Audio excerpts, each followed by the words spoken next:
Of course, you have the trauma of the JFK assassination, the controversy surrounding his assassination as well, the conspiracy theories, the arrests, all of that. The trauma of the JFK assassination took place also during a time where he would need to be replaced.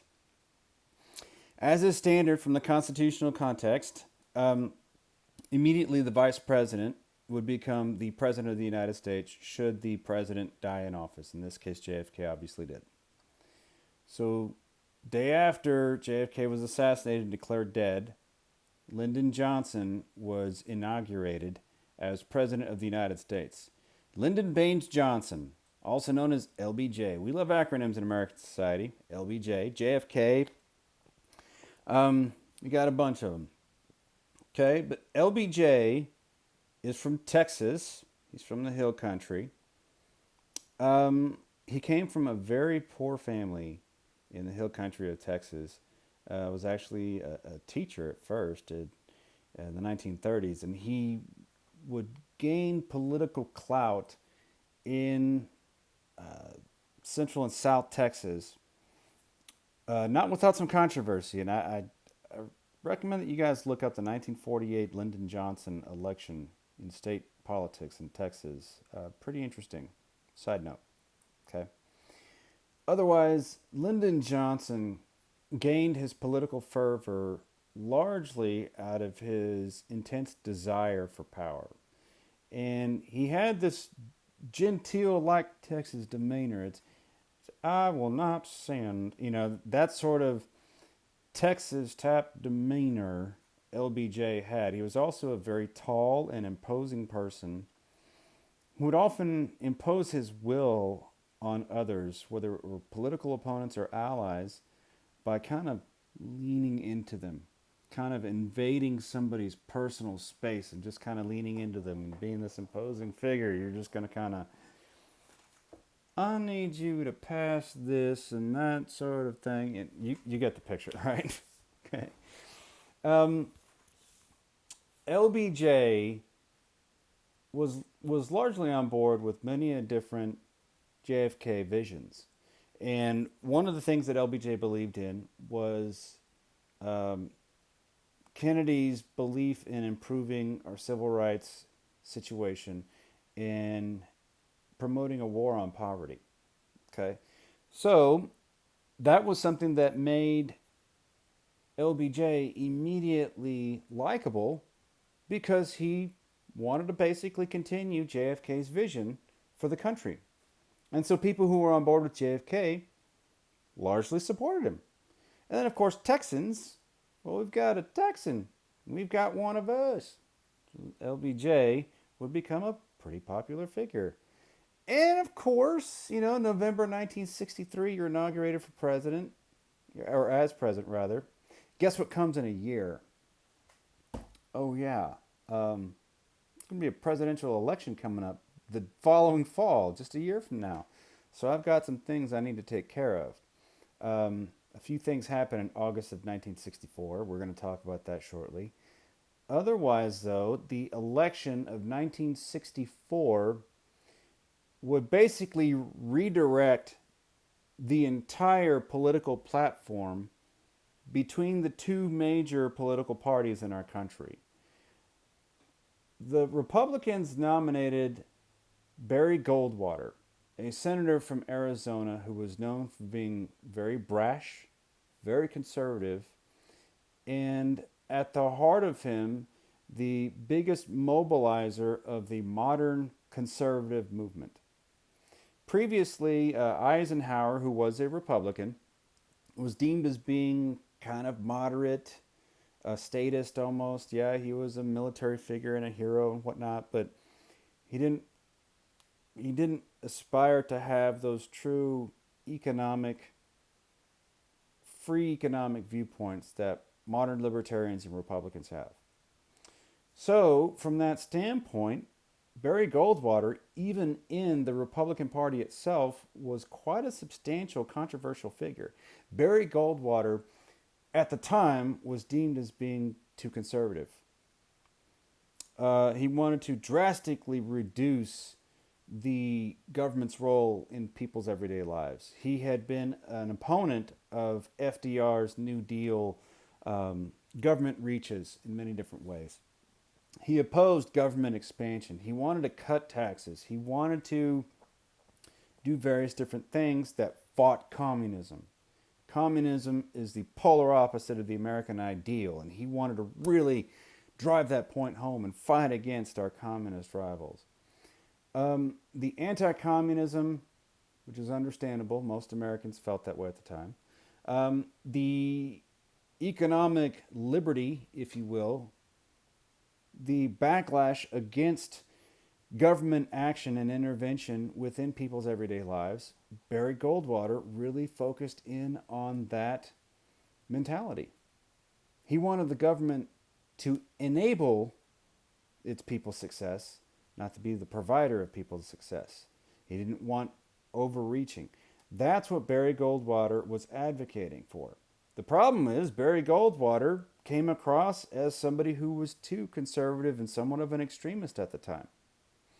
You have the Republican Party itself, many of whom really liked Barry Goldwater's idea of conservatism. And then you also have your more moderate to even liberal wing of the Democratic Party who didn't necessarily follow suit with every single New Deal government action or anything like that. They just didn't see the bureaucracy as being as bad as Goldwater portrayed it to be. That being said, Barry Goldwater's campaign set off the Republican Party on a different track that would dominate the course of the next 50 years or so. Eventually, it would give rise to Ronald Reagan Republicanism. And if you talk to any Republican today, the one Republican that pretty much all of them revere the most, and no, it is not Donald Trump, it's Ronald Reagan. Every single Republican will tell you that they love Ronald Reagan so much more so than any other political candidate. Any other president in our nation's history, the beacon of American conservatism, as it should be, the true libertarian standpoint, it's Ronald Reagan. You ask any Democrat who their ideal president is, for them it's Barack Obama. Obama is the ideal president in every Democrat's eye. Okay? You're going to find very few exceptions to that. So, you have Obama for Democrats, Republicans have Reagan. Well, Barry Goldwater's campaign in 1964 sets off what would eventually become the party of Reagan. That's a story for another day. Otherwise, though, what's notable about the 1964 election isn't that it just set off the Republican Party's direction, but LBJ won it pretty handily. Okay? LBJ was still riding off his partnership with JFK and the familiarity and the likability factor there. He wanted to extend government programs to decrease poverty. He wanted to increase civil rights. He wanted to do various different things that were popular with the American public. And he won that election significantly. And over the course of the next 3 years, he set off a significant number of government actions to do just that, beginning with Lyndon Johnson's Great Society program. Great Society and the program in which LBJ espoused set off an idea of increasing civil rights, especially for black people. He wanted to begin a series of social programs started by the government to decrease poverty in our country. He wanted to expand the idea of the government involving people's overall welfare, especially for those who needed it the most, the poor. So an expansion of civil rights, an expansion of a war on poverty, if you will. That's what LBJ's big positives came about in that time. Most notably, in his assault on poverty, through his Great Society programs, were Medicare and Medicaid. To this day, those programs still exist. Medicare is a government fund established to help seniors pay for their medical care. My parents are seniors. They benefit from Medicare. A number of their health visits and other medications and other medical aspects are paid for by Medicare, at least to a certain percent. So, Medicare was done and created so that elderly individuals had access to affordable health care and the things that could improve their daily lives and overall standard of living from a health standpoint. So, that sort of health assistance is often deemed as being socialized medicine, if you will. At the time, it was deemed as being necessary to help our seniors, many of whom had lived through the Great Depression. They had lived through the Spanish flu of 1918. They had lived through 2 world wars and had done all kinds of things. Okay? So, even though many people criticized Medicare, it was still deemed as being necessary for the overall good of our senior citizens. It's hard to argue against that. Another government expansion was Medicaid. So, what's different from Medicare is that Medicaid is deemed at extending federal monetary benefits to welfare recipients. So, you could have health care aid for those who cannot afford it. So, you're directly attacking poverty by improving the standard of living from a health standpoint for our seniors. And with Medicare and Medicaid in particular, you're directly offering medical assistance to the poor, okay, those under extreme poverty. Since those times, Medicare and Medicaid have been grossly expanded. Initially, those welfare programs were designed to go to people who were truly destitute. They've since been expanded drastically. Okay? Otherwise, though, we'll talk about that in a little bit more detail a little bit on. Otherwise, though, you have other community action programs that are aimed at helping children born into poverty overcome that. For example, the Head Start program was a program largely targeted towards the Black and Hispanic communities, as they at the time were the most socioeconomically destitute and in need.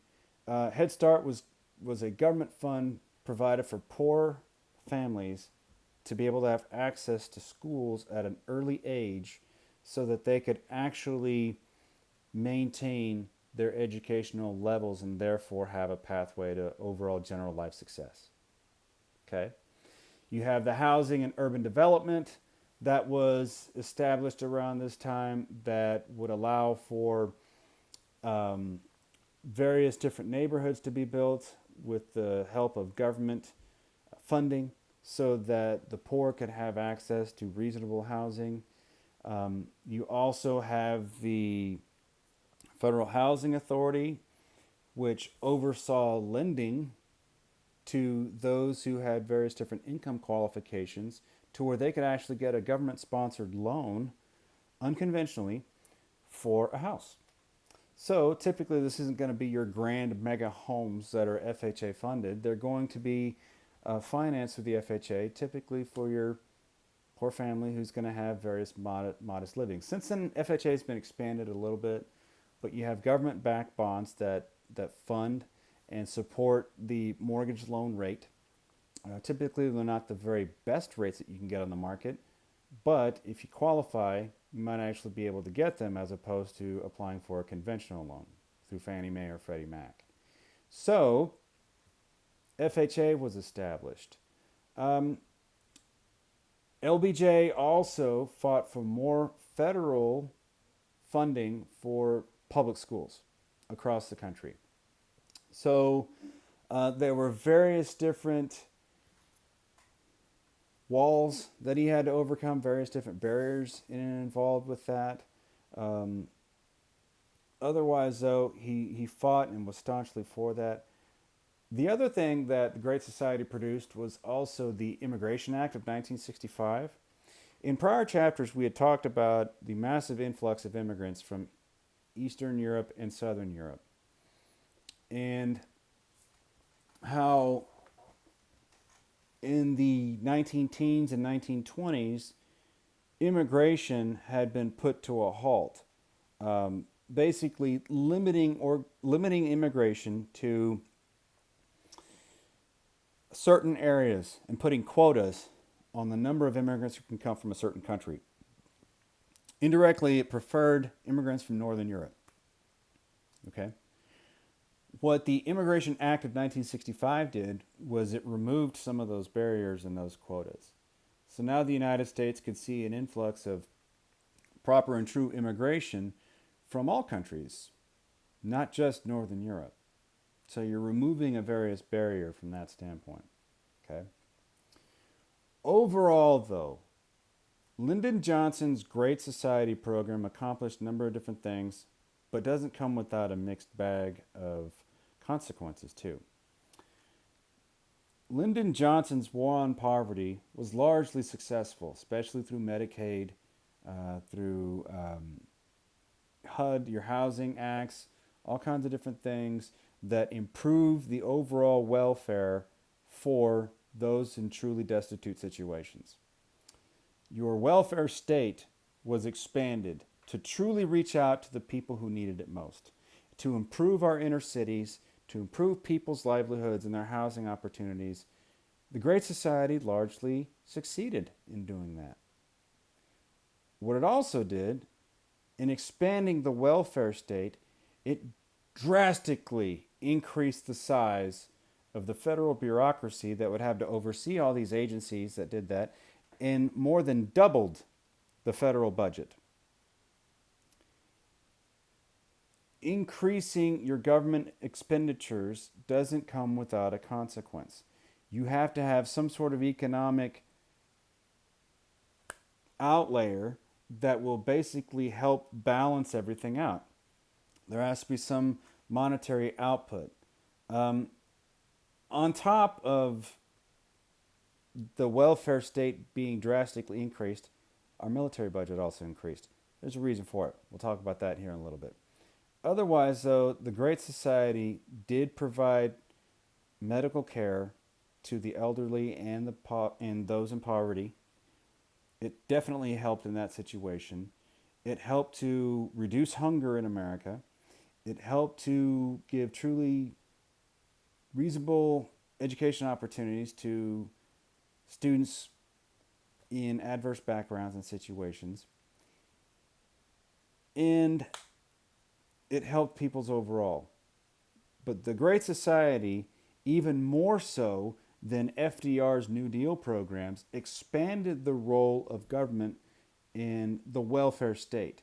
And many of the tenets of the Great Society would be expanded over the course of the next 40 to 50 years to become far larger than their original intents. That's where a lot of critics come into play to this day. Over the decades, people have criticized Great Society. Those are some of their biggest criticisms to this day. Otherwise, though, the legacies of the Great Society continue, and they did help as originally intended. They were just expanded.